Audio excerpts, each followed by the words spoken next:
തമിഴ്നാട്ടിലെ തിരുനെൽവേലി ജില്ലയിലെ തെങ്കാശി താലൂക്കിൽ പൺപൊഴിയിൽ സ്ഥിതി ചെയ്യുന്ന പ്രസിദ്ധമായ മുരുകൻ ക്ഷേത്രമാണ് തിരുമലൈക്കോവിൽ ക്ഷേത്രം. കേരളവുമായി അതിർത്തി പങ്കുവയ്ക്കുന്ന പശ്ചിമ മലനിരകളുടെ താഴ്വാരത്തുള്ള ഒരു മലമുകളിലാണ് തിരുമലൈ ക്ഷേത്രം സ്ഥിതി ചെയ്യുന്നത്. ക്ഷേത്രം 15-ാം നൂറ്റാണ്ടിലാണ് നിർമ്മിച്ചത് എന്ന് കരുതപ്പെടുന്നു.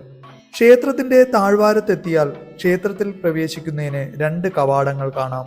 ഇതിലൊന്നിൽ 625 പടികൾ കയറി കാൽനടയായി ക്ഷേത്രത്തിൽ പ്രവേശിക്കാം.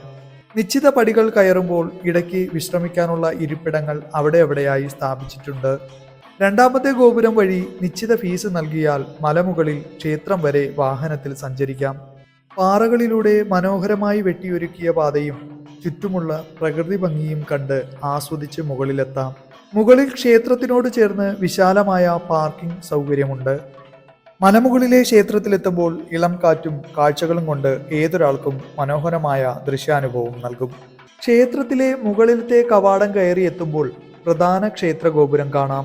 പ്രധാന പ്രതിഷ്ഠ കിഴക്ക് ദർശനമായി മുരുകനാണ്. തിരുമലൈ മുരുകനെന്നും തിരുമലൈ കുമാരസ്വാമി എന്നും ഈ ക്ഷേത്രം അറിയപ്പെടുന്നു. അഗസ്ത്യമുനിക്ക് മുരുകൻ ദർശനം അരുളിയത് ഇവിടെയാണ് എന്ന് വിശ്വസിക്കുന്നു. ക്ഷേത്രത്തിന് മുമ്പിൽ മുഖമണ്ഡപവും മഹാമണ്ഡപവും പണി കഴിപ്പിച്ചിരിക്കുന്നു. പ്രധാന ശ്രീകോവിലിന്റെ കവാടത്തിനരികെ ഗണപതിയെയും പ്രതിഷ്ഠിച്ചിരിക്കുന്നു. കൂടാതെ മറ്റ് ആരാധനാമൂർത്തികളുടെയും പ്രതിഷ്ഠകളുണ്ട്. ക്ഷേത്രത്തിൽ പ്രവേശിക്കുന്നതിന് മുമ്പ് അറിഞ്ഞിരിക്കേണ്ട ചില കാര്യങ്ങളുണ്ട്. ആചാര അനുഷ്ഠാനങ്ങൾ പറയപ്പെടുന്ന ഏത് വസ്ത്രവും ധരിക്കാം. ക്ഷേത്രത്തിൽ പ്രവേശിക്കുന്നതിന് മുമ്പ് ദർശനത്തിനുള്ള ടിക്കറ്റ് എടുക്കണം. 100 രൂപയാണ് പ്രതിഷ്ഠയുടെ മുന്നിൽ നിന്ന് തൊഴുവാൻ. തൊട്ടുപിറകിലായി 20 രൂപയും അതിന് പുറകിലായിട്ടാണ് ഫ്രീ ദർശനവും ഉള്ളത്. തിരക്കുള്ള ദിവസങ്ങളിൽ മാത്രമേ ഫ്രീ ദർശനത്തിന് തിരക്ക് അനുഭവപ്പെടാറുള്ളൂ. ഫ്രീ ദർശനം എടുക്കുന്നതാണ് ഇവിടെ ഉചിതം. എന്തെന്നാൽ വളരെ ദൂരെ നിന്ന് തന്നെ ഭഗവാനെ ദർശിക്കാം. മറ്റു മുരുകക്ഷേത്രങ്ങളിലെ വഴിപാടുകൾ പോലെ ഇവിടെ ചോറൂണ്, തലമുണ്ടനം, തുലാഭാരം മുതലായ പ്രധാന വഴിപാടുകളുമുണ്ട്. ക്ഷേത്ര ദർശനം കഴിഞ്ഞ് പുറത്തിറങ്ങിയാൽ പടിഞ്ഞാറ് വശത്തായി ക്ഷേത്രക്കുളമുണ്ട്. ഈ കുളത്തെ അഷ്ടപഞ്ചകുളം എന്ന് വിളിക്കുന്നു. കുളത്തിന്റെ മറ്റു വശത്തായി നാഗത്തറയും സപ്തകന്യകമാരെയും പ്രതിഷ്ഠിച്ചിരിക്കുന്നു.